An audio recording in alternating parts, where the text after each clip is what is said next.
Brightness ज़्यादा है। हाँ जी, ब्राइटनेस ज़्यादा है।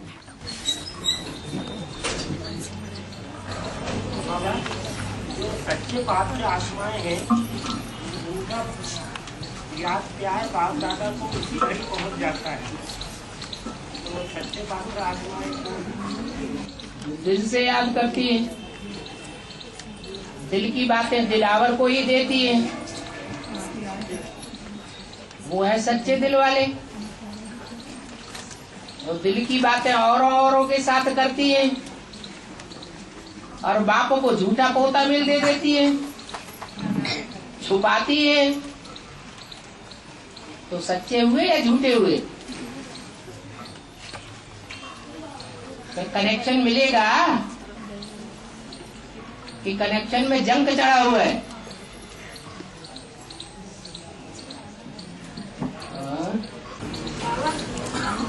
लड़की के आगे में जो 3 से 4 कन्याएं माताएं कराची पहुंची थी ना, तो वो तो 7-7 सालों में बनी थी। उनको पता कैसे चला कि कराची जाना है? कराची में बंद नहीं थी, सिंध हैदराबाद में बंद थी। नहीं, सिंध हैदराबाद से कराची गई थी ना। हाँ जी। उनको पता कैसे चला कि कराची जाना है? जब अखबारों में निकलता है तो पता तो सबको लग जाता है। घर में बातचीत होती है तो कान में नहीं पड़ती। और जब झगड़ा होता है, खून खराबा होता है दुनिया में, हिंदुस्तान पाकिस्तान की अचानक लड़ाई लग गई, बंटवारा होने लगा, तो सबको अपनी अपनी जान प्यारी होती है। अपने शरीर से ज्यादा प्यार होता है या संबंधियों से ज्यादा प्यार होता है? शरीर अपना बचा के भागने की पड़ गई। जो देह के संबंधी थे वो भूल गए और उनको मौका मिल गया भागने का।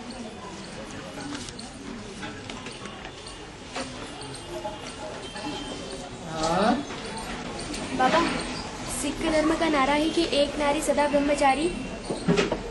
तो बाबा, सिख धर्म के गुरुओं की तो 3-3 पत्नियां थी। बाबा, ऐसा क्यों? वो किस टाइम की बात बता रही हो? सिख धर्म की सतो प्रधान स्टेज की बात बता रही हो या आज सब धर्म जो विदेशियों से प्रभावित हो गए हैं उन सिखों की बात बताई रही हो? है? आज जो प्रभावित हो गए उनकी बात बता रही हो। अभी तो सभी धर्म तमो प्रधान हो गए। रावण संप्रदाय से सतो प्रधानता खत्म हो गई। सब धर्मों में तमो प्रधानता का आवरण चढ़ गया। सारी दुनिया विदेशी और विधर्मी बन गई। सब रावण राज्य में आ गए। राम राज्य है ही कहाँ?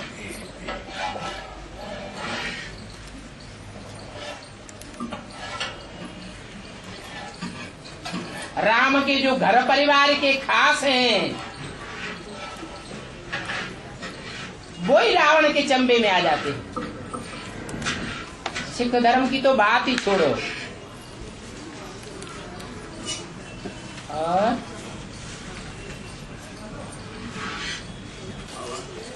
एक वार्तालाप में कहा है शरीर के धर्म का निर्वहन करना। हाँ जी। और ये मतलब अपने लौकिकता में अपने से बड़ों के पैर छूना उचित है या अनुचित, क्या कहेंगे? ये शरीर का धर्म है। शरीर धारणा करता है। धारणा आत्मा करती है या शरीर धारणा करता है? आत्मा धारणा करती है। जब ज्ञान मिला तो आत्मा की बुद्धि में ये बात बैठ गई कि आत्मा की बुद्धि को किसकी बुद्धि रूपी पांव को स्पर्श करना है? ऊंचते ऊंचे बाप की बुद्धि रूपी पांव को स्पर्श करना है, या जो पतित तमो प्रधान हो गए हैं उनके बुद्धि रूपी पांव के स्पर्श करना है? एक बाप की बुद्धि रूपी पाँव। उसे स्पर्श करेंगे तो संग के रंग से आप समान बनेंगे, बाप समान बनेंगे। नहीं तो उल्टे निर्णय लेते रहेंगे। इसलिए मुरली में बोला है, माँ बाप होते हैं बच्चों के दुश्मन, क्योंकि मोह में आकर के शादियां कराते रहते हैं। शादी कराने से तो बर्बादी हो जाती है, क्योंकि अंतिम जन्म है। मोह में आकर के उनकी बुद्धि में ये बात बैठती नहीं, तो बुद्धि मोह अंधकार में डूबी हुई कहें या मोह अंधकार से स्वतंत्र कहें, जो खुद ही मोह अंधकार में डूबे हुए हैं, जिनके बुद्धि रूपी पांव अंधकार में चल रहे हैं, उनके पांव स्पर्श करने से दूसरों का कल्याण कैसे हो जाएगा?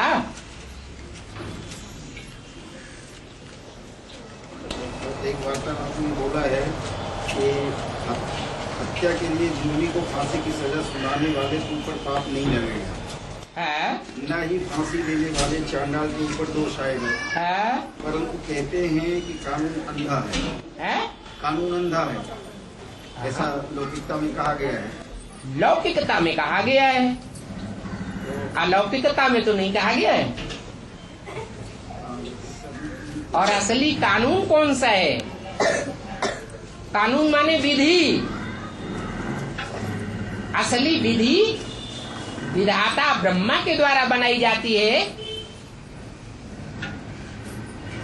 या चंचल मन वाले मनुष्यों के द्वारा बनाई जाती है?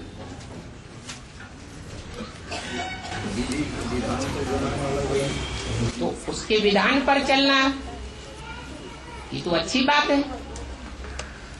और आज का जो कानून मनुष्यों ने बनाया हुआ है, वो मनुष्य तो सब अंधकार में है। जब मनुष्यों का शासन करता ही धृतराष्ट्र अंधा है, तो यथा राजा तथा सारी प्रजा अंधी है ही कौरवों का राज्य। पांडव तो बहुत थोड़े हैं जिन्होंने पंडा बाप को पहचाना है। हाँ जी, आगे ये है कि एक निर्दोष व्यक्ति को फांसी की सजा सुना दी गई, तो इस परिस्थिति में चांडाल तो निर्दोष है, तो सजा सुनाने वाला भी निर्दोष है। तो परंतु सजा सुनाने वाले के ऊपर कोई काम चढ़ेगा? क्यों चढ़ेगा? उसने तो न्याय के लिए फैसला दिया है कि अन्याय के लिए फैसला दिया है। उसको न्याय करने के लिए पब्लिक ने राजा बनाया, तो उसका फर्ज हो जाता है कि न्याय करे, अन्याय न करे। खूनी खून करता है, हत्यारा हत्या करता है, तो उसको उसकी सजा नहीं मिलनी चाहिए। और वो सजा देने का अधिकारी वो ही हो सकता है जो निमित्त बनाया गया। उसने आदेश सुनाया, उसने हत्या की है, इसकी हत्या होनी चाहिए। कानून के लिए डिसाइड कर पाता क्या कानून के आधार पे अगर देखें तो एक वकील उसको सत्य को भी झूठा कर देता है। जो झूठा कर देता है और जो झूठे कानून बनाता है, दोष उसका है ना। और झूठे जज नियुक्त करता है, दोष उनका है जो अंधा कानून बनाते हैं। धृतराष्ट्र अंधा कानून बनाता है, भगवान बाप सोझरा बनाता है। और शूद्र से ब्राह्मण बनते, ब्राह्मण से देवता और देवता से फरिश्ते बनते। देवता से फरिश्ते बनते, उल्टा। फरिश्ता माने जिनका फर्श वालों की दुनिया से कोई रिश्ता नहीं। तो फर्श वालों की दुनिया से रिश्ता न होना माने नष्टो मोहा होना। ये नष्टो मोहा होना सतयुग में होगा या यहाँ संगम युग में होगा? तो संगम युग में पहले फरिश्ता होते हैं या पहले देवता होते हैं? पहले क्या होंगे? फरिश्ता होंगे। नष्ट मोहा होंगे तो देवता होंगे। इनमें पुरुषलिंग का शब्द का उपयोग है। इनमें तीनों में पुरुषलिंग का शब्द का उपयोग है। उपयोग पुल्लिंग शब्दों का उपयोग है। हाँ, स्त्रीलिंग का किधर से लिंगियों का? यहाँ रिश्ते की बात है, स्त्री पुरुष की बात नहीं है। देवता माने जो देवने वाला हो, लेने की इच्छा न करने वाला हो।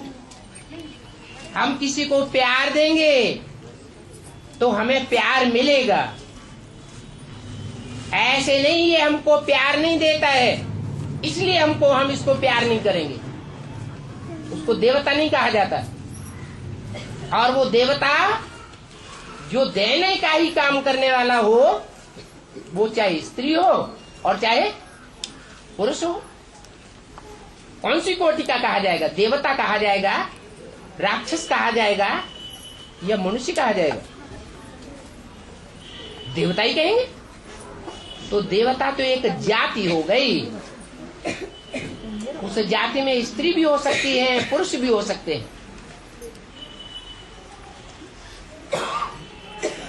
और सीता को यही कहा रामायण में है?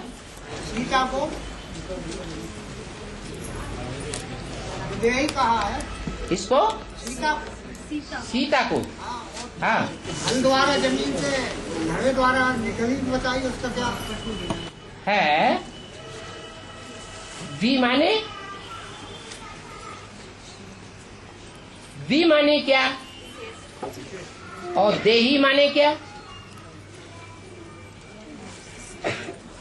है? वी माने आत्मा नहीं, देही माने देह को धारण करने वाली आत्मा देही, और विदेही माने विशेष रूप से देह को धारण करने वाली आत्मिक स्थिति वाला। उसको कहते हैं राजा जनक, उसकी पुत्री को कहते हैं वैदेही। एक मात्रा बढ़ गई बच्चे के अर्थ में। जैसे ब्रह्मा का पुत्र ब्राह्मण, मात्रा बढ़ गई। विष्णु का फॉलोअर वैष्णव, मात्रा बढ़ गई। ऐसे ही राजा जनक थे विदेही और उनकी पुत्री का नाम वैदेही। आपने अर्थ नहीं समझा तो सीता को ही विदेही कह दिया, इसलिए गड़बड़ घोटाला हो गया।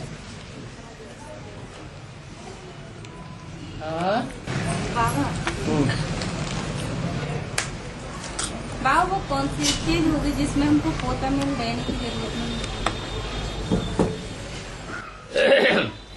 जब पोता मेल होगा ही नहीं, मन बुद्धि में कुछ खाएगा ही नहीं,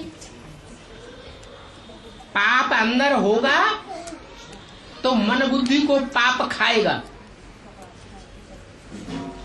जंक लगा हुआ होगा तो जंक काटेगा।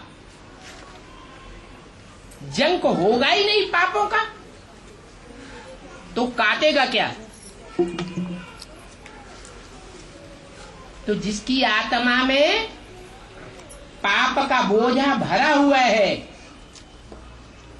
सच्चाई का पता लगने पर उसका दिल खाएगा जरूर, और जिसका दिल खाता नहीं है, भले सच्चाई का पता लग गया, ज्ञान भी मिल गया, फिर दिल में कोई कचराहट नहीं आती है, साफ दिल हो गया, तो उसे पोता मिल देने की क्या दरकार? वो तो अवस्था बन गई। जब चाहे तब निराकारी बीज रूप स्टेज में टिक जाए। 1 सेकंड लगेगा उसको आत्म की स्थिति में स्थित होने के लिए और बाप की याद करने में, जिसमें जंक चढ़ी हुई होगी देह अभिमानी की, पापों की, उसे न आत्मिक स्थिति स्थिर होगी और न परमात्मा बाप की याद जल्दी आवेगी, टाइम लग जाएगा। हाँ। फिर पहले की तरह हमको पुरुषार्थ क्यों नहीं होता नहीं है? मतलब पहले की तरह ही हमको पुरुषार्थ करना पड़ेगा जैसे हम पहले करते थे। पड़ेगा? हाँ मतलब आप पड़ेगा तो मजबूरी हो गई। नहीं, जैसे आप बाप को जान गए, इसके बाद फिर बाप को बार बार प्रैक्टिस में याद करने की कोई जरूरत नहीं। बाप को जान तो गए, जानने के बाद फिर संग का रंग लेने की जरूरत नहीं है बुद्धि को। बुद्धि पवित्र हो गई फिर नहीं, जो लोग बाबा जैसे और मन बुद्धि का तो ये हिसाब है कि बाप को याद करने की जरूरत नहीं है, समझो कोई बात नहीं, लेकिन मन बुद्धि कहीं तो लगेगी। बाप नहीं याद आएगा तो कोई दूसरा याद आवेगा, तो वो अच्छा लगता है क्या? बाप को याद करना मुसीबत है, कब छूट जाए। बाप बड़ा या बाप का काम बड़ा? बाप कैसे है? अगर बाप बीजारोपण न करे तो बाप है? बीज को ही बाप कहा जाता है। बीज डालने वाला बीज बोने का काम किया तभी तो बाप हुआ। और बाबा अल्लाह मेहरबान और तो टिड्डा पहलवान, इसका मतलब क्या हुआ? अल्लाह मेहरबान और टिड्डा पहलवान, इसका मतलब क्या हुआ? अल्लाह क्या? अल्लाह पहलवान और टिड्डा अल्लाह मेहरबान और टिड्डा पहलवान, इसका मतलब क्या हुआ? कौन सी मुरली में आया?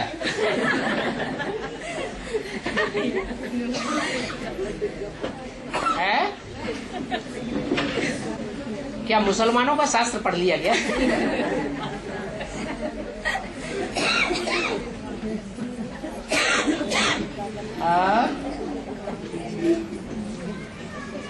बाबा दृष्टि से सेवा कैसे है?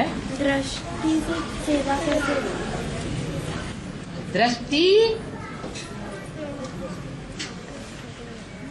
हो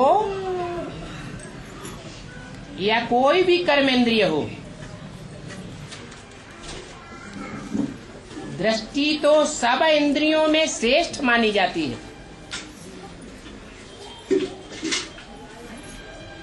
दृष्टि सुधर जाए तो और क्या चाहिए? दृष्टि सुधर जाएगी तो वृत्ति भी सुधर जाएगी। दृष्टि बिगड़ती है, चंचल होती है, तो सब इंद्रियां चंचल हो जाती हैं। और जिसकी दृष्टि स्थिर हो जाती है उसकी इंद्रियां भी स्थिर हो जाती हैं। इसलिए गाया हुआ है, दृष्टि से सृष्टि सुधरती है और दृष्टि से ही सृष्टि बिगड़ती भी है। जितनी दृष्टि चंचल बनेगी माने अस्थिर बनेगी, विविचारी बनेगी, उतनी याद भी विविचारी बनेगी और इंद्रियां भी विविचारी बनेगी। जितनी दृष्टि में एक टिक भाव आता जाएगा, जो इसे मुरली में बोला है, याद में रहने वाले के नेत्र एक टिक हो जाएंगे।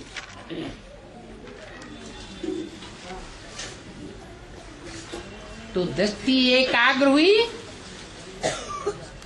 मन बुद्धि भी एकाग्र हो करके एकाग्रता का वाइब्रेशन सृजन करती है। वो ही दृष्टि असली सेवा भी कर सकती है। अगर दृष्टि में ये अभ्यास नहीं हुआ है तो सेवा के बदले क्या होगा? डिस सर्विस होती रहेगी। और बाबा सीहोर का अर्थ क्या होता है? सीहोर का अर्थ मतलब क्या होता है? सीहोर नाम क्यों पड़ा? सीहोर नाम इसीलिए पड़ा होगा, एक बाप को नहीं देखा होगा, सी और अरे ये पता नहीं बाप है कि नहीं है। अरे औरों को देख लो थोड़ा थोड़ा, तो औरों को देखते देखते सारे ही उड़ गए, औरों को देखने लग पड़े और सीहोर में एक दो भी नहीं बचा।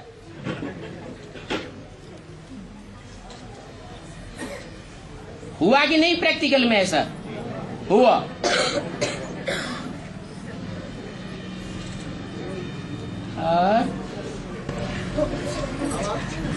चंद्रकांता और वेदांता नाम के दो जहाज है। चंद्रकांता और वेदांता नाम के दो जहाज है। इनमें 108 एक आत्मा है। 108 एक आत्मा है। हाँ जी। जो सृष्टि को चलाने में सहायक है। जो सृष्टि को चलाने में सहायक है। हाँ जी। तो 100 में 8 जो अक्षय है, अगर अक्षय 100 में ऐड होते तो 100 और 8 का वो बचता है। 8 तो जो बाप समान है ना, हाँ 100 का प्रसाद तो कम है ना बाबा। है 100 का प्रसाद तो कम है ना बाबा। बिल्कुल है। इनको दोनों को एक में मिला दिया, 108 कर दिया। जब संपन्न हो जाते हैं 100 तो उनको 8 में मिला दिया जाता है। आओ भाई तुम भी आ जाओ। हाँ जी।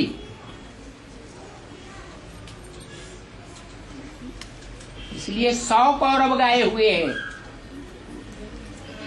पहले कौरवों की संख्या ज्यादा थी या पांडवों की संख्या ज्यादा थी? कौरवों की संख्या थी 100 और पांडव तो मुट्ठी भर। सारी दुनिया कौरव संप्रदाय थी। सब कौरवों की तरफदारी करने वाले थे। धृतराष्ट्र के राज्य में थे, अंधे के राज्य में थे। जब युद्ध हुआ सत्य और असत्य का, सत्य माने ज्ञान, असत्य माने अज्ञान, तो एक पार्टी से टूट करके दूसरी पार्टी में ऐड होने लगी। 5 पांडवों से बढ़कर के संख्या कितनी हो गई? 7 अक्षोणी हो गई। कहा सारी दुनिया धृतराष्ट्र संप्रदाय और कहा 11 अक्षौणी कौरव बचे और 7 अक्षौणी पांडव हो गए। फिर भी झूठ को फॉलो करने वालों की संख्या ज्यादा होती है या सच्चाई को फॉलो करने वालों की संख्या ज्यादा होती है? तो दुनिया में जितने भी विधर्मी हैं, विदेशी हैं, जब युद्ध का फाइनल फैसला होगा तो भी दुनिया में असत्य को फॉलो करने वाले ढेर के ढेर होंगे, जो बाप के घर में जाकर के बैठेंगे लंबे समय तक, और बाकी राज्य में आवेंगे वो थोड़े होंगे। बाबा हम खाना बना रहे थे, हम खाना बनाते बनाते हमारे मुंह में से निकल गया मतलब ये परमात्मा। तो एक भाई हमारे पास था तो वो कल कि अब से कल परमात्मा को तो सब भगवान को 5 साल में सब भूल जाएंगे। तो क्या ऐसा तो नहीं होएगा, ऐसा नहीं हो सकता। तो कल नहीं ऐसा ही होगा। तो बाबा सच है क्या? आप दूसरों की बातें सुनते क्यों हैं? तो दूसरा कोई बात कहता है और हम सहज ही उसकी बात मान जाते हैं, इसका मतलब हम उस कैटेगरी में हैं। नहीं, हमने बात नहीं मानी बाबा, हमने कब तो आप अगर आपके बुद्धि में बैठी ही नहीं तो आप कंफर्म क्यों कर रहे हैं, वेरीफाई क्यों करा रहे हैं? आपकी बुद्धि में ये बात पक्की बैठ गई है, हाँ ऐसा भी हो सकता है। नहीं बाबा, इसलिए बड़ी सभा में हम बाबा से कंफर्म करा लें, हो सकता है कि नहीं हो सकता है। और बाबा, हाँ, शरीर 5 तत्वों से बना है, पर कैसे? बस कैसे? जो रोज शरीर बनते रहते हैं और रोज शरीर बिगड़ते रहते हैं, माना शरीर छूटते रहते हैं, तो ये 5 तत्व मनुष्य के शरीर में मौजूद हैं। उन शरीरों में जो स्त्री चोला है, धरणी का तत्व धारण करने वाला, धरणी में 5 तत्वों का समावेश परसेंटेज में सबसे जास्ती होता है। अग्नि में, वायु में, आकाश आदि में उतना 5 तत्वों का परसेंटेज ज्यादा नहीं होगा, लेकिन धरणी में 5 ही तत्व के समावेश जास्ती होता है। इसलिए धरणी को माता कहा गया है। वो माता ही 5 तत्वों का पिंड धारण करती है, जो पिंड बाप के बीज से बनता है। जो बाप का बीज है वो भी 5 तत्वों से बना हुआ है। वो है अति सूक्ष्म शक्तिशाली तत्व, जिसे धारण करने से पृथ्वी रूपी माता भ्रूण तैयार करती है, जिसे निर्जीव पिंड कहा जाता है। उसमें माता का अंश बढ़ता जाता है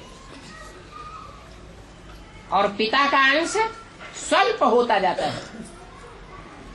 जब वो पुंड परिपूर्ण हो जाता है, 5 तत्वों का पक्का पुतला बन जाता है,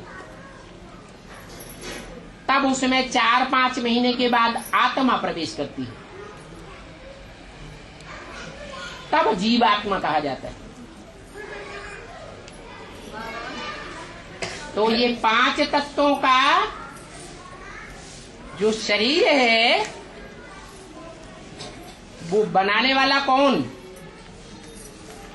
परम धाम से भी जब आत्मा आती है तो हवा में पिंड तैयार होता है, सूक्ष्म शरीर तैयार होता है, या पृथ्वी पर स्थूल पिंड होता है उसमें प्रवेश करती है, स्थूल पिंड में प्रवेश करती है। वो पिंड न अग्नि में है, न वायु में है, न आकाश में है, वो पृथ्वी माता ही है जो उसे धारण करती है। इसलिए 5 तत्वों के बहुत में बहुत नजदीक माता का चूल्हा है। माता के रूप में पार्ट बजाने वाली है। इसलिए बोला स्त्री चोला होता है देह अभिमानी और पुरुष चोला होता है आत्माभिमानी। ये अपेक्षाकृत कहा जाता है। स्त्रियों का देहमान जल्दी खत्म नहीं होता, पुरुष जल्दी निराकारी स्टेज में टिक जाते हैं। स्त्रियों को देह का होना ज्यादा रहता है, परंतु वो देह आत्मा एक जन्म में स्त्री चोला धारण करती है संस्कारों के अनुसार, और पूर्व जन्म के संस्कारों के अनुसार ही एक जन्म में पुरुष चोला धारण करती है। ज्यादा से ज्यादा 2 जन्म स्त्री या 2 जन्म के पुरुष वृत्ति के संस्कारों के अनुसार चोला बदल सकता है। बाकी जब जब स्त्री चोला धारण करेगी आत्मा, तो वो 5 तत्वों से ज्यादा नजदीक होकर के रहेगी। इसलिए कोई कहे इसका क्या प्रूफ है, तो प्रूफ यही है कि वो निराकारी बाप स्त्री चोले में आता है और स्त्री चोले के द्वारा संसार में प्रत्यक्ष होता है, या पुरुष चोले में आता है और पुरुष चोले के द्वारा प्रत्यक्ष होता है। पुरुष चोले में प्रत्यक्ष होता है। और बाबा वसुदेव की 2 पत्नियां थी, देवकी और रोहिणी। तो बाबा वसुदेव की 2 पत्नियां थी, देवकी और रोहिणी। तो बाबा वो पार्ट यहाँ पर किसके हैं?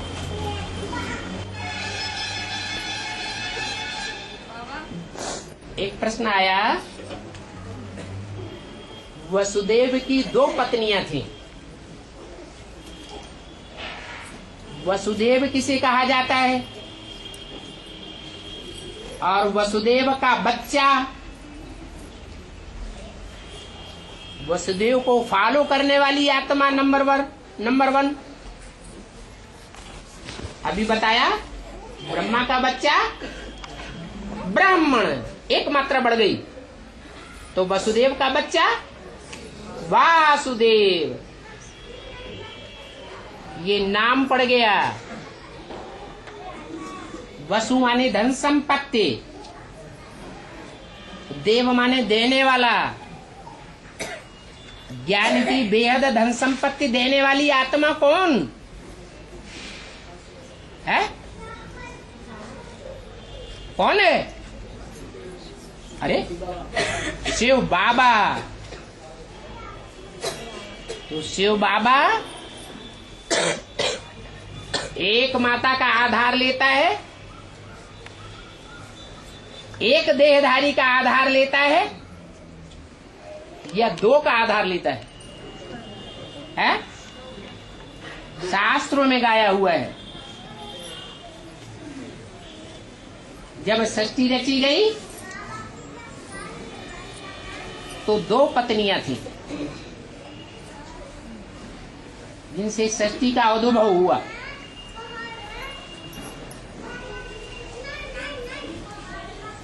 एक का नाम था दिति और एक का नाम था अदिति।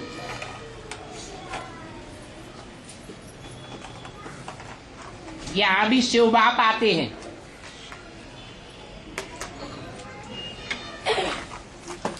तो कितने आधार लेते हैं मुख्य?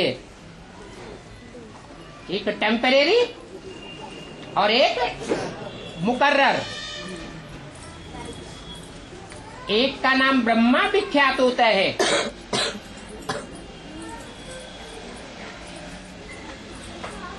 जो कृष्ण की आत्मा के रूप में संसार में विख्यात हो जाता है, और दूसरे का नाम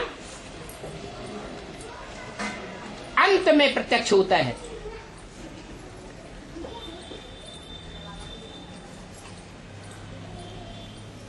इसकी यादगार है, जब अंत समय आता है, अर्थी ले जाते हैं शमशान घाट में, तब क्या कहते हैं? राम नाम सत्य है। तो ये सृष्टि का भी जब विनाश काल होता है, आत्माओं का महाप्रयाण का टाइम आता है, तो राम वाली आत्मा प्रत्यक्ष होती है। प्रत्यक्ष होने से पहले सब निश्चय अनिश्चय के चक्र में डोलते रहते हैं, कभी जन्म कभी मृत्यु। तो दो आत्माएं हैं जो शिव बाप जिनका आधार लेता है, एक हीरो और एक हीरोइन के रूप में। एक है राम की आत्मा और एक है कृष्ण की आत्मा। कृष्ण वाली आत्मा असुरों को गोद में पालना देने के निमित्त बन जाती है, जो यज्ञ के आदि से ही बन गई। शास्त्रों में भी दिखाया गया है यादगार। ब्रह्मा ने किसको वरदान विशेष दिए हैं? असुरों को विशेष वरदान दिए।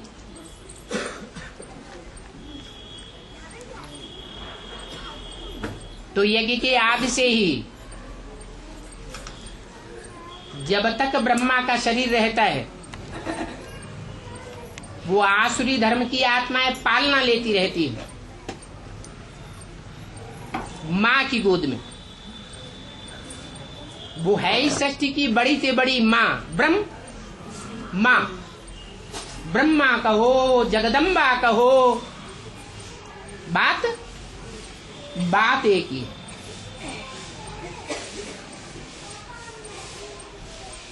तो वो तो हो गई जगत माता का विशेष पार्ट बजाने वाली आत्मा। और दूसरी माता कौन है? भारत माता। वो सिर्फ भारत माता ही है कि साथ में पिता भी है। वो पिता भी है क्योंकि सृष्टि के आदि में भी वो विश्व पिता होता है, और जब सृष्टि का अंत आता है तो भी विश्व पिता बन करके ही संसार में प्रत्यक्ष होता है। लेकिन चाहे माता हो, चाहे पिता के रूप में प्रत्यक्ष होने वाली आत्मा हो, दोनों ही आत्माएं सृष्टि रूपी रंगमंच पर शिव ज्योति बिंदु का आधार माने माता साबित हो जाती है। उनका तन विशेष धारण करता है शिव। तो दो माताएं होती हैं। किसकी? जो ज्ञान धन देने वाला वसुदेव है, एक रोहिणी और एक देवकी। कृष्ण देवकी का पुत्र है। रोहिणी से बलराम होता है, और वो कन्या भी जाकर के पलती है, जो कंस के हाथ से छूट जाती है।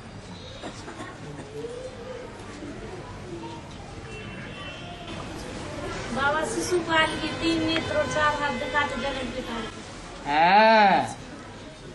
तीसरा नेत्र धारण किया है ना, जो ज्ञान में चलने वाले छोटे छोटे दुधमुहे शिशु है ना, उन शिशुओं को पालने वाला है। उन शिशुओं में ज्ञान कम होता है, इसलिए वो उनको अपने शिकंजे में ले लेता है और उन पर राज्य करता है। दुधमुहे बच्चों के ऊपर कंट्रोल कर लेता है और अपन को समझता है कि मैं ही दुनिया का बड़े से बड़ा शक्तिशाली हूं। भगवान कोई चीज नहीं है, भगवान को भी गालियां देता है। पैदाइश भी ऐसे होती है जैसे विष्णु चतुर्भुज, लेकिन जब असली प्रत्यक्ष होता है, असली भगवान के कनेक्शन में आता है, तो वो विष्णु रूप झड़ जाता है। असलियत प्रत्यक्ष हो जाती है। असली विष्णु और नकली विष्णु का भेद खुल जाता है। तो ऐसे नहीं है कि ज्ञान का तीसरा नेत्र धारण नहीं करता है, धारण तो करता है, लेकिन जैसे पूतना छोटे छोटे बच्चों को, दुधमुहे बच्चों को विषैला दूध पिलाती है या बड़ों को पिलाती है? छोटे छोटे दुधमुहे बच्चों को दूध पिलाती है। ऐसे ही वो शिशुपाल भी, जो कम ज्ञान वाले बच्चे हैं, उनको अपने कंट्रोल में ले लेता है।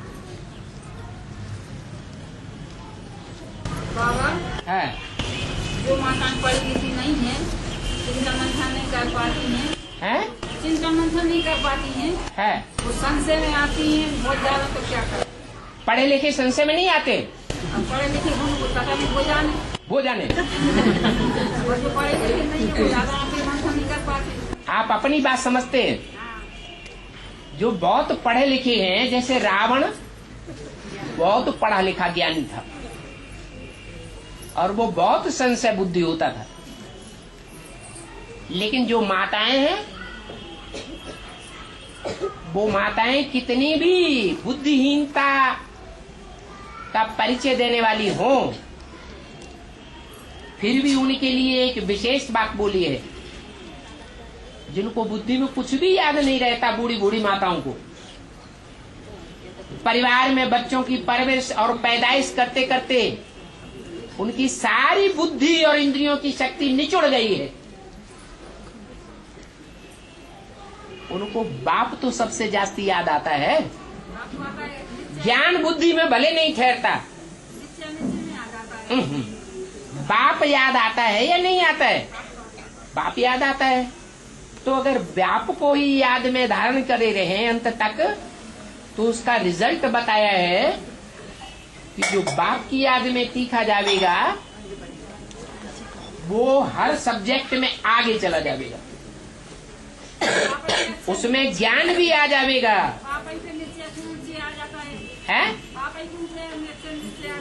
हाँ, तो वो 63 जन्मों का हिसाब किताब जहाँ जहाँ दूसरों के साथ जोड़ा है बाप को छोड़ करके, वो शूटिंग पीरियड में सामने आवेगा या नहीं आवेगा? है?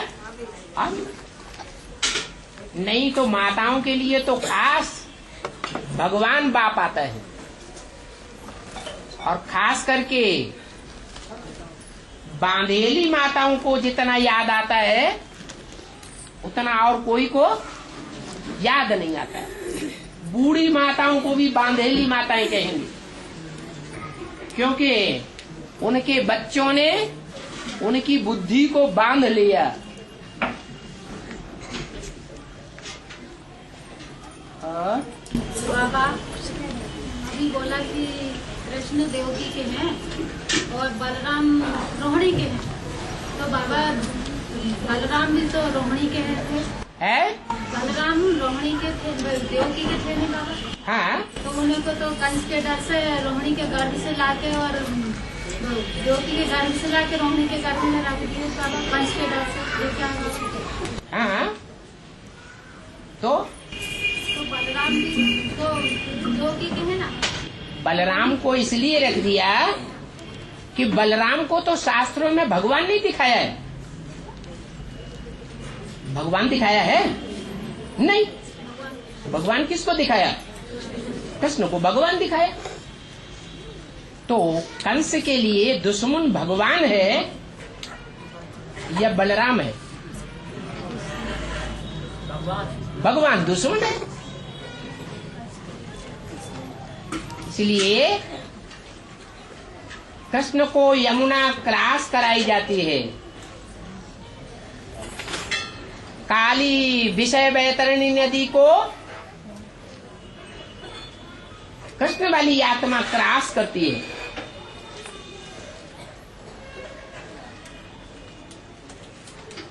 डूबती नहीं है। बाकी जो 7 बच्चे हैं कृष्ण के समान, वो सब कंस के कुसावे में आ जाते हैं। अभी भी यज्ञ में वो 7 नारायण जो दूसरे धर्म में कन्वर्ट होने वाले हैं, उनको कंस ने कोस के रखा हुआ है। उनकी आत्मा कंस के प्रभाव से प्रभावित हो गई, लेकिन कृष्ण बच जाता है। वो कंस के कंट्रोल में नहीं आने पाता, अपने को सरेंडर नहीं करता, स्वतंत्र रहता है और स्वतंत्र राज्य की स्थापना करता है। और बाबा मुस्लिम धर्म में अल्लाह हूँ अकबर कहकर पुकारते हैं। अब बच्ची पूछ रही, पूछ लेंगे। हाँ, मुस्लिम धर्म में अल्लाह हूँ अकबर कहकर पुकारते हैं। बाबा अल्लाह तो सुप्रीम सोल शिव है और अकबर कौन है? जो मुसलमान है वो जब भगवान को याद करते हैं तो खास क्या बोलते हैं? अल्लाहु अकबर। अल्लाह का अर्थ मानते हैं सबसे ऊंचा। अब सबसे ऊंचा और सबसे नीचा इस सृष्टि की बात होगी, साकार की बात होगी या निराकार की बात होगी? है साकार की बात होनी चाहिए, लेकिन उनको ज्ञान नहीं है उस साकार स्वरूप का। संगम युग में भी भगवान आके ज्ञान देता है तो भी वो भरमाए जाते हैं बुद्धि से और साकार बाप को भूल जाते हैं, जिसमें निराकार बाप प्रत्यक्ष होता है। अंत में जाके जब प्रत्यक्ष होता है तो सारी दुनिया नतमस्तक हो जाती है, कोई भी धर्म की आत्मा हो, और मानती है कि यही अल्लाह ऊंचे से ऊंचा है। तो उसमें थोड़े समय के संस्कार हुए ऊंचे को समझने के, या लंबे समय के अधिक संस्कार हुए? थोड़े समय के संस्कार पड़ते, और वो अंत समय के संस्कार ही भक्ति मार्ग के 63 जन्मों में वो कन्वर्ट होने वाली आत्मा धारण कर लेती है और बोलती है अल्लाह, पहला नाम। फिर बोलती है हो अकबर। अक कहा जाता है ऐसा फूल जो बहुत छोटा होता है, जंगली फूल है, कांटों के जंगल का, दुख देने वाले के बीच में पैदाइश होती है। दुख देने वाला जंगल होता है, यह दुख देने वाला गार्डन होता है। गार्डन फूल के बगीचे को कहा जाता है, जंगल कांटों के जंगल को कहा जाता है। वहां छोटे फूल वाला वो अक पैदाइश होती है। उन छोटे फूल वालों में जिनकी विशेषता है कि बहुत दुर्गंध छोड़ते हैं। अक का फूल क्या छोड़ता है? दुर्गंध छोड़ता है। दुर्गंध माने ग्लानि की गंध।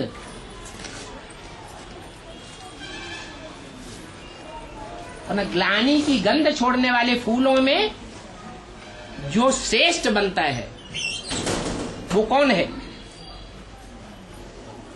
दुनिया में जितने भी ग्लानि करने वाले धर्म हुए हैं, सच्चाई की ग्लानि करने वाले, सत्य बाप की ग्लानि करने वाले, जो अभी ब्राह्मणों की दुनिया में अभी भी प्रत्यक्ष हो रहे हैं, बाप की ग्लानि वाचा से भी करते हैं। बाप की ग्लानि कर्मेंद्रियों के कर्मों से भी करते हैं। बाप की ग्लानि गंदे वाइब्रेशन फैलाकर भी करते हैं। ऐसे अकबरों में अव्वल नंबर आत्मा कौन है?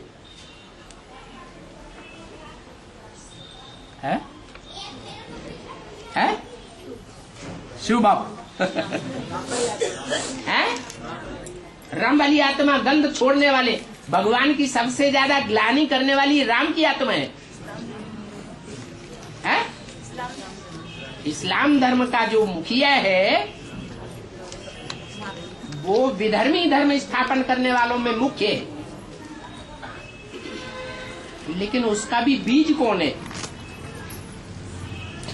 उसका भी कोई बाप है या नहीं है? उसकी भी कोई अम्मा बाप होता है या नहीं? अरे इस्लाम धर्म का जो इब्राहिम परमधाम से आता है, उसका भी कोई माँ बाप होता है या नहीं? वो रचयिता है। रचयिता में ज्यादा ताकत होती है या रचना में ज्यादा ताकत होती है? रचयिता में ज्यादा ताकत होती है। तो वो इस्लाम धर्म की बीज रूप आत्मा या आधार मूर्त आत्मा जो माँ बाप के रूप में द्वापर युग से प्रत्यक्ष होती है, जिनका वो आधार लेता है, वो आत्माएं अभी कहाँ पल रही है? अरे वो इस्लाम धर्म का जन्म देने वाली आधार मूर्त और बीज रूप आत्माएं कहाँ पल रही हैं? आधार मूर्त बेसिक में पल रही है। नारायण बनने वाली आत्मा सेकंड नारायण, और बाप के रूप में बीज डालने वाली एडवांस में पल रही है। तो वो आत्माएं संगम युग में इस्लाम धर्म का सबसे बड़ा पैगंबर साबित हो जाएंगी। अभी वो भगवान की ग्लानि करती हो, तो ग्लानि करने का रिजल्ट क्या मिलता है उनको? है? सदगुरु निंदक और न पावे।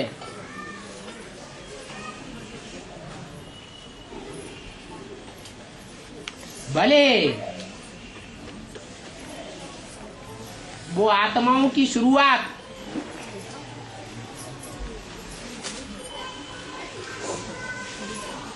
पैदाइश राजधानी में होती है, पालना भी उन आधार मूर्तों की माउंट आबू में होती है, तो भी भगवान का बाप का जो असली पार्ट है उसकी ग्लानि के निमित्त बनती है। इसलिए जब महामृत्यु का समय, महाविनाश होगा, उस समय उनको कौन से देशों में काम करना पड़ेगा, सेवा करनी पड़ेगी? इस्लामी देशों में जाकर के सेवा करनी पड़ेगी। वहां जाकर के वो इस्लामियों को पैगाम देंगे, उनके पैगंबर बनेंगे बड़े से बड़े।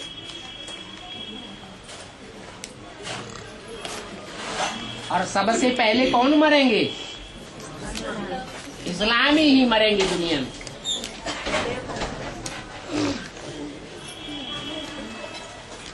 दुनिया में और धर्म वाले बाद में मरेंगे, लेकिन इस दुनिया में पहले पहले कौन भी धर्मी आए हैं? इस्लामी आए हैं। जो पहले आएंगे वो पहले जाएंगे, वो पहले मरते हैं। ऐसी मार काट की दुनिया में उन बीज रूप और आधार मूर्त आत्माओं को सेवा करनी पड़ेगी, भटक भटक के। सदगुरु निंदक ठौर न पावे। इसलिए वो इस्लाम धर्म की आत्माएं उनको ग्लानि की गंध फैलाने वाले फूलों के बीच में सबसे श्रेष्ठ मान लेंगी। इसलिए उनका नाम पड़ता है अकबर। वर माना श्रेष्ठ, अक माने गंध फैलाने वाले छोटे छोटे जंगली फूल। अल्लाह को सबसे ऊंचा मानेंगी, जो निराकारी स्टेज में रहने वाला है। और उसके बाद सबसे ऊंचा किसको मानेंगी? हैं? उस अकबर को मानेंगी। ये भक्ति मार्ग में उनका नाम अभी तक भी चलता चला आ रहा है। जहां भी मस्जिद में जाएंगे, मुसलमानों का भारत में जो सबसे बड़ा तीर्थ स्थान है अजमेर, वहां उर्स में इकट्ठे होंगे।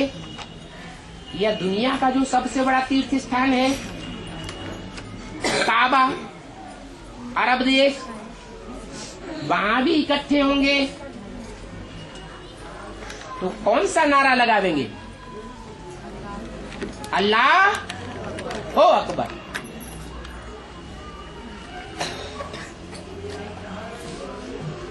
ओम शांति।